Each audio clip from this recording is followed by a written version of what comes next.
Discernment is one of the most underrated but most vital traits any man can carry into his relationships, especially when navigating the confusing and often misunderstood signals surrounding intimacy. When a woman speaks, she rarely communicates only with words. Her expressions, her questions, her tone, and even her silence are all part of a deeper language.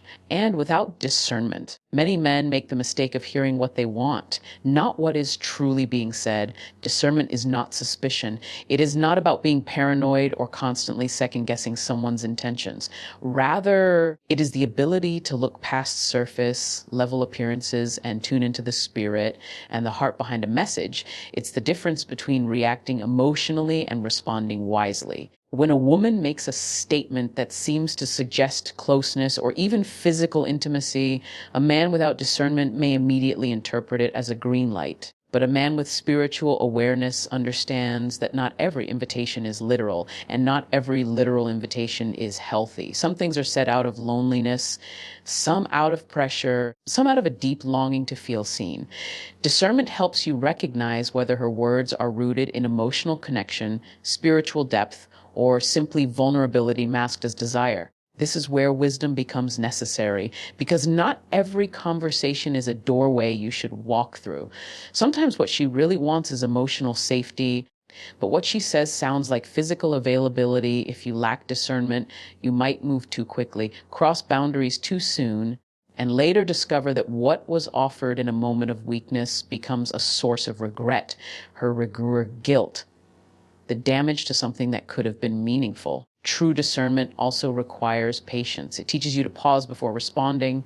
When a woman says, I feel like I just want to be close, you don't respond with assumption, you respond with questions. What does she mean by close? What is she feeling emotionally? Is she asking to be held, or is she asking to be heard? A discerning man doesn't rush past the emotional cues. He listens twice, speaks once, and moves only when peace, not pressure, leads the way. In our culture, the line between affection and lust has been blurred. Men are told to seize every opportunity, but discernment teaches us that not every opportunity is a blessing. Some are tests, some are traps, some are signals of unspoken pain. When you choose to be discerning, you protect not only her body, but her dignity.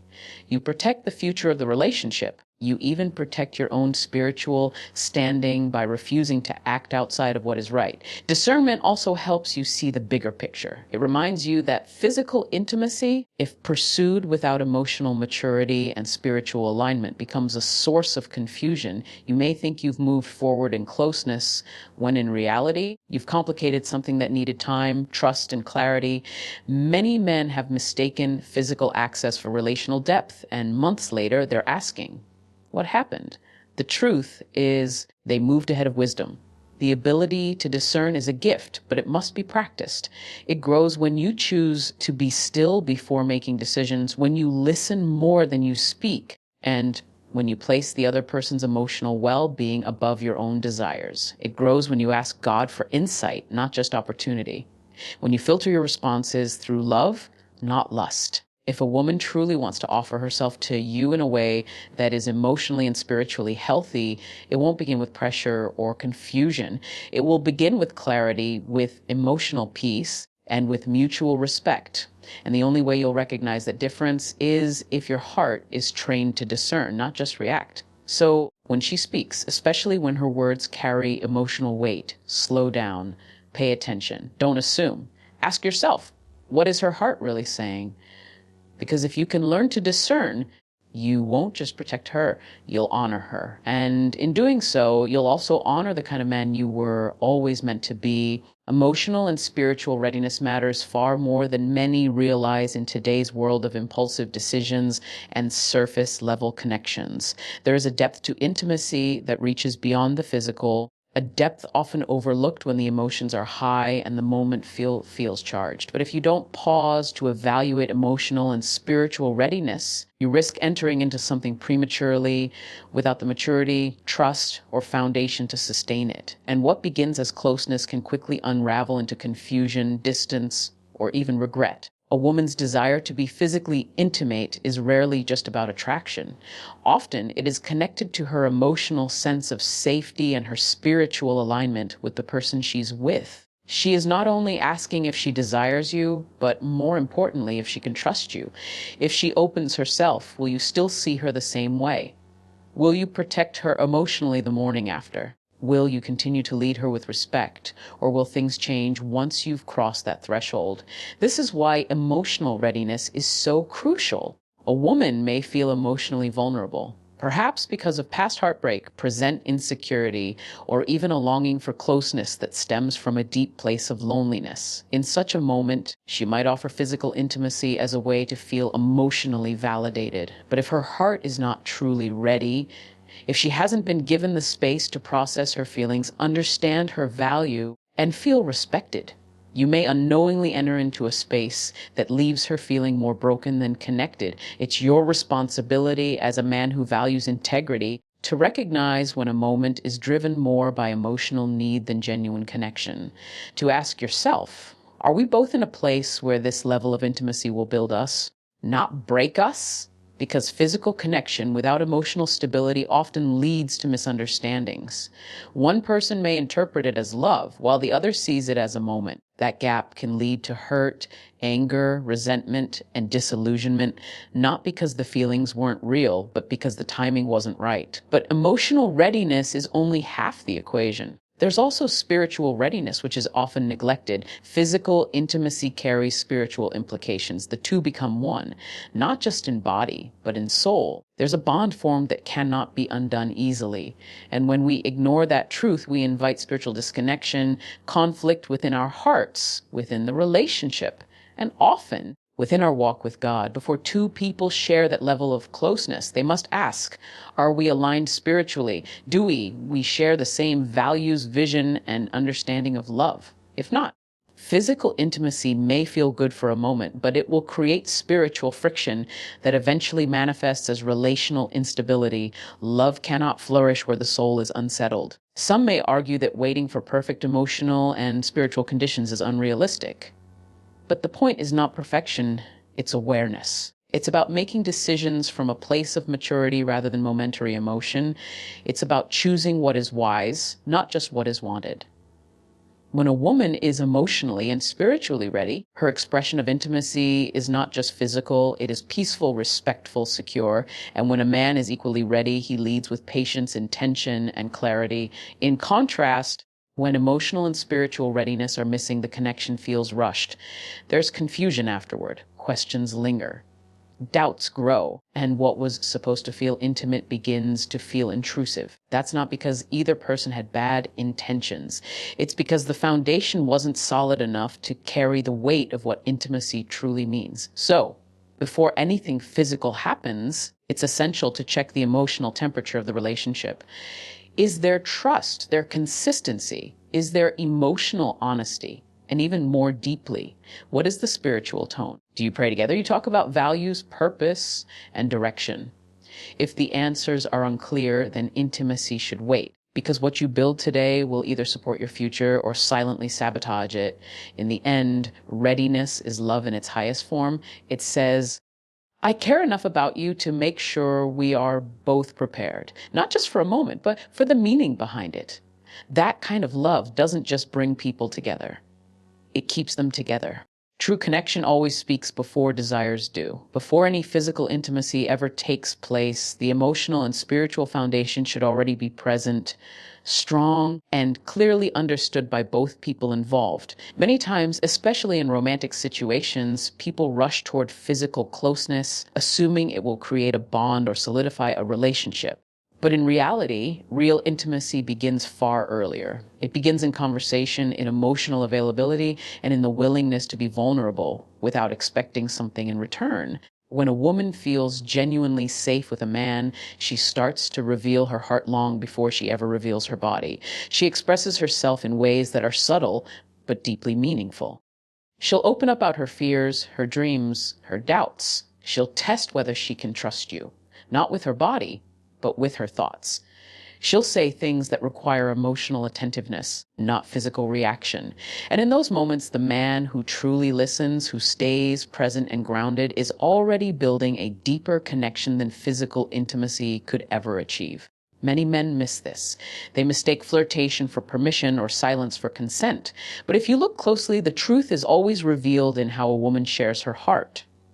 If she speaks about her past, her family, her insecurities, or her hopes, she is not just making conversation, she is asking, can you handle the truth of who I am?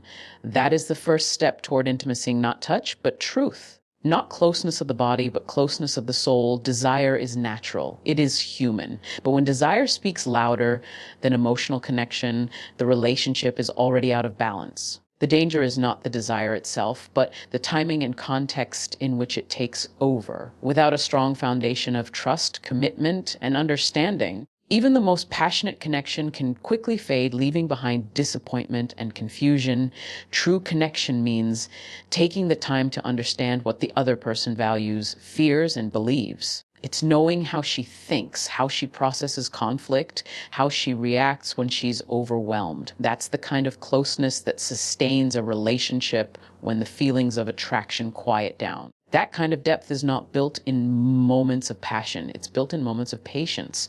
So when a woman says something that seems to invite physical closeness, a wise man listens for what's beneath the words. Is she truly asking for touch, or is she searching for comfort? Is she desiring physical connection or emotional safety? The woman who is emotionally connected to a man will communicate her readiness not through seductive language, but through consistency, trust, and emotional openness. Her actions will align with a pattern of mutual respect, not impulsive decisions. On the other hand, if a woman feels pressured to offer intimacy as a way to keep a man, or if she fears that withholding herself might cause disconnection, then what's being expressed is not genuine connection, but emotional insecurity. That's not something to take advantage of. That's something to protect and guide with wisdom. A true man doesn't see that vulnerability as a green light. He sees it as a sacred opportunity to lead with honor. When people take time to build emotional depth before stepping into physical intimacy, they create a safe environment for love to grow. Not only do they come to know each other better, but they also build confidence in the relationship. There's less guessing, less fear, less anxiety. There's more peace, more clarity, more intention. Because the connection isn't based on what was felt in fleeting moment. It's based on what was built over time. This is why real intimacy is never rushed. It's something that is earned through communication, patience, and trust. And if the connection is real, if the emotional bond is strong, then when physical intimacy does eventually happen, it will be an extension of something already deep and solid, not a desperate attempt to create something that isn't there. So remember, true connection always speaks first. It speaks in the way two people communicate, in the way they treat each other when no one is watching, in the way they resolve conflict, in the way they pray, plan, and protect one another's peace. When that foundation is strong, the desires of the heart and body will naturally align. But when that connection is missing, even the most intense desire can't hold things together for long. Let connection lead. Love be more than attraction. Let your relationship grow from the inside out, because anything built on true connection will always outlast something built only on desire. God's standard should be the filter through which all decisions in a relationship are made, especially those involving physical intimacy. In a world that encourages instant gratification and praises freedom without boundaries, it's easy to let emotions, culture, or pressure shape our choices. But for anyone seeking a relationship that lasts, that honors both people involved, and that remains grounded in truth, the filter must be something stronger, deeper, and more consistent than personal feelings or social trends. That filter is the Word of God. The truth is, intimacy without covenant invites confusion. The world may call it freedom, but in reality, it often leads to broken trust, emotional damage, spiritual disconnection, and regret. God created intimacy with intention, not as something casual, but as a gift to be shared within the safety and security of commitment. When that boundary is respected, intimacy becomes a source of unity and growth. When it's ignored, it becomes a doorway to spiritual unrest and emotional instability. Using God's standard doesn't mean living without desire. It means honoring desire in the way it was designed to function. God never said intimacy was wrong. He created it. He called it good. But he also gave it a place, and when something is removed from its rightful place, it loses its purpose. That's why the filter matters, not to restrict us, but to protect us, not to keep us from love, but to keep love from turning into something that hurts. When a woman expresses interest in deeper connection, a man must be able to look beyond the moment and ask himself, does this honor God? Does this align with the kind of love God teaches me to walk in? If the answer is unclear, then the response must be careful, because God's standard isn't just about avoiding mistakes. It's about living in such a way that you can look back with peace and move forward without guilt. Too often, people separate faith from relationships. They go to church, they pray, they serve. But when it comes to love and dating, they rely more on emotions than on scripture. But that split is dangerous. If God is Lord over your life, he must also be Lord over your relationships. That means every decision, what you say, how you act when you move forward, must be filtered through him. Not because you're trying to earn his love, but because you're trying to live in the fullness of it. God's standard teaches patience. It teaches honor. It teaches you to look at someone not as a means to fulfill your desires, but as a soul to love, protect, and cherish.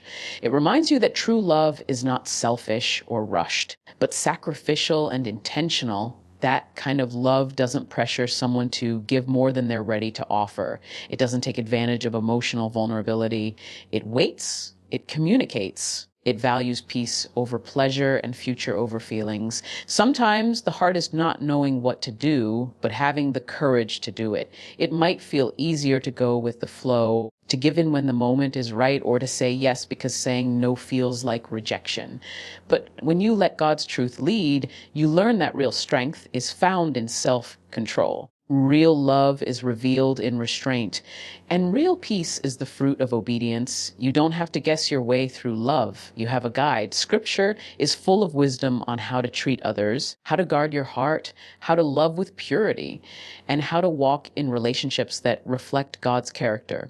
If both people in a relationship agree to use that standard as their filter, the entire dynamic changes. There's more clarity, less confusion, more honesty, less pressure, more joy, less regret. So before you move forward, before you respond to a moment that feels emotionally or physically intense, pause and ask, does this reflect God's heart? Is this love or is this lust? Is this about serving or about satisfying myself? When your answer comes from the standard he set, not from your impulses, you can be confident that you're choosing what's right, not just what feels good. God's standard is not always popular and it's rarely easy, but it's always worth it because it leads to peace, stability, and love that's built to last. And when you filter your decisions through his word, you don't just protect your relationship, you elevate it. You make it something that not only feels good, but also glorifies the